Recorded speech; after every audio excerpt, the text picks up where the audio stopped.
Welcome to Unspoken Affairs. In today's video, I'm going to share with you a story that has haunted me ever since it happened. It's a story that began so casually, so innocently, that I could never have predicted how deeply it would shake me, how much it would challenge my perception of love, loyalty, and friendship. Looking back now, I often catch myself wondering how one single evening one dinner party that should have been ordinary managed to bend the course of my marriage, my friendships, and even my understanding of myself. At the time, it was nothing more than a Saturday night gathering meant to be filled with food, laughter, and maybe just a touch too much wine. I wasn't prepared for the way it spiraled, the way it opened cracks in places I thought were unshakable. My name is Emily Carter. I'm 34 years old, and for 8 years I've been married to Daniel, the man I once believed was my perfect counterpart. We live just outside of Austin, Texas, in a neighborhood where everyone seems to know everyone, where life feels familiar and safe. Daniel has always been the kind of person people gravitate toward effortlessly. He has this easy charm, a warmth that disarms even the most guarded strangers. His laugh is deep, his smile infectious. And he has the uncanny ability to make you feel like you've known him forever. If you just met him, I, on the other hand, have always been the planner, the one who keeps things organized, structured, and running smoothly. I make sure bills are paid, schedules are kept, and dinner parties never run short on wine or appetizers. Daniel is the heart, and I am the mind. Together, I thought we balanced each other out beautifully. That was the story I used to tell myself, the one I believed right up until that evening. The night began with nothing unusual. We had invited 2 of our closest friends, Megan and her husband Ryan, over for dinner. Megan and I had been inseparable since college. She was the kind of friend who knew my secrets before I even spoke them, the person I could call at midnight without hesitation. Ryan, though a little more reserved and sometimes difficult to read, was always kind in his own quiet way.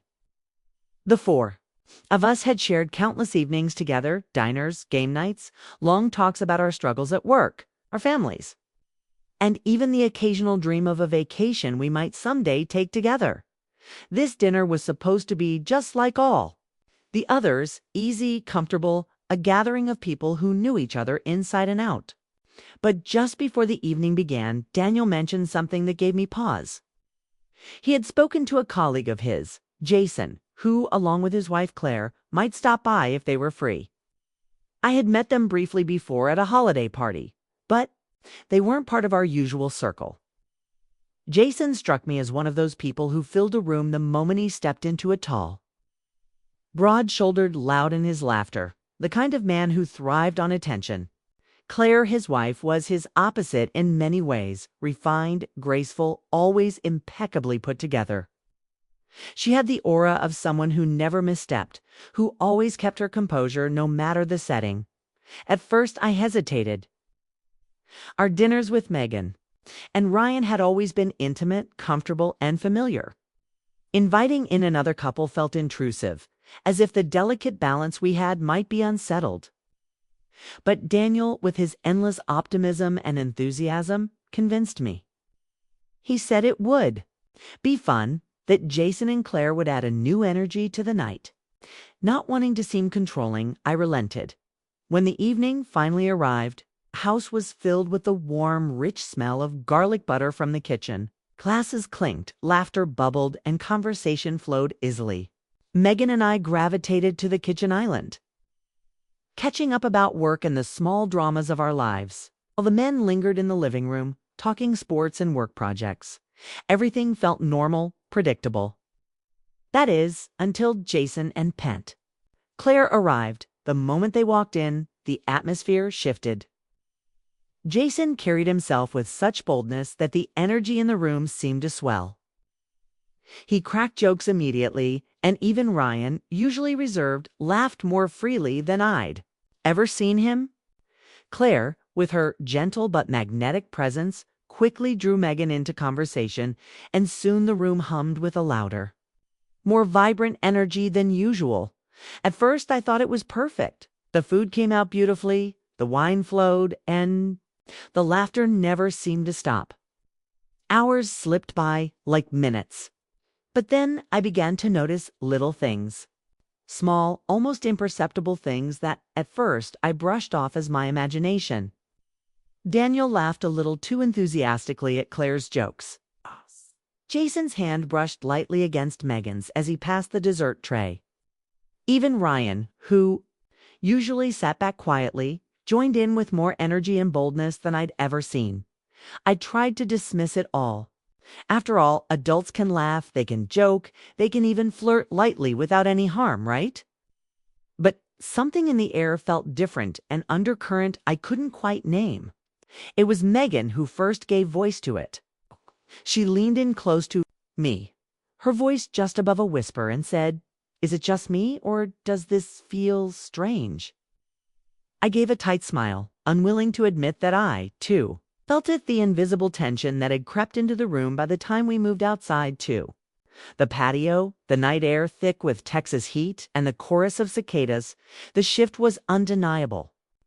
Jason, with his mischievous grin, suggested a game. "Truth or dare," he announced, raising his glass. I laughed, rolling my eyes. "We're not in high school anymore," I teased.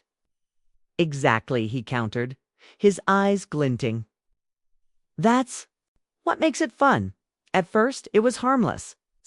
We shared embarrassing college stories." Someone dared Daniel to do a ridiculous impression of their boss, which had everyone in stitches. Ryan, breaking character from his usual calm demeanor, dared Claire to dance dramatically to a country song that was playing in the background. And to our surprise, she did, spinning gracefully, her laughter ringing out into the night. Lighthearted, funny, and carefree.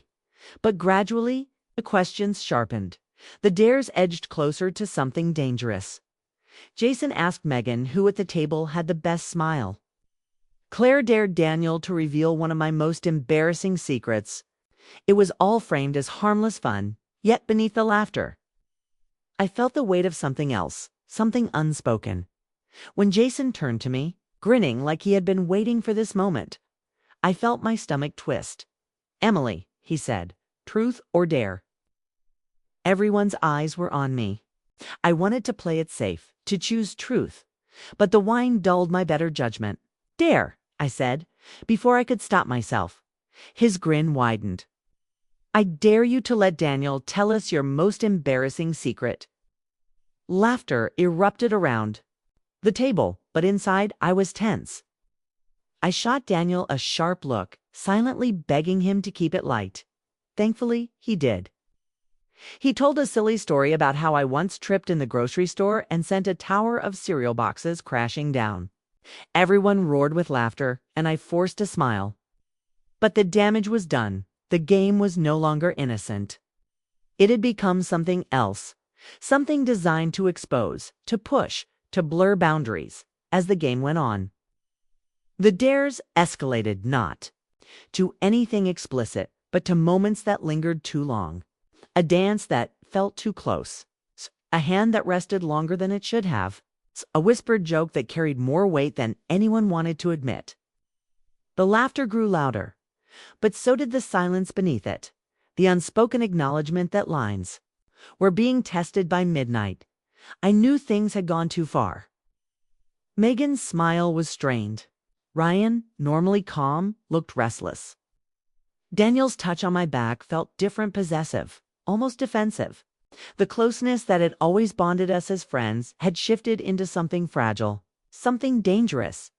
And then Jason, emboldened by the wine and the night's reckless energy, said the words that shattered it all. He joked, with a playful smile, about how sometimes couples should swap partners just to see what it would be like. His tone was casual, teasing, but the weight of it landed like an explosion. Silence fell. Daniel stiffened beside me. Megan's eyes widened. Claire laughed, nervously trying to brush it off, but the damage was irreversible. The rest of the night limped to an awkward end. Jason and Claire left quickly, Claire's face tight with unease. Megan and Ryan stayed just long enough to help gather plates before making their exit. offering flimsy excuses. And then, when the door finally closed, I turned to Daniel. His jaw was set, his eyes unreadable. "What was that?" I asked, my voice shaking. He shook his head, almost in disbelief. "I don't know," he said quietly, "but it was too much." In the days that followed, the fallout was undeniable. Megan avoided my calls. When I ran into Ryan at the store, he barely met my eyes. At work, Daniel kept his distance from Jason, their easy camaraderie replaced by silence. Claire sent me a short message apologizing for the night, but between the lines I could read her intent. She wanted space. It took weeks for Daniel and me to settle the tension that night had planted between us. We had to sit down and to clearly talk about boundaries, about trust, about how easily something meant to be lighthearted could slip into dangerous territory. That evening had left scars, not from physical betrayal, but from the way emotions, trust, and respect had been stretched thin. I came away with a lesson I'll never forget.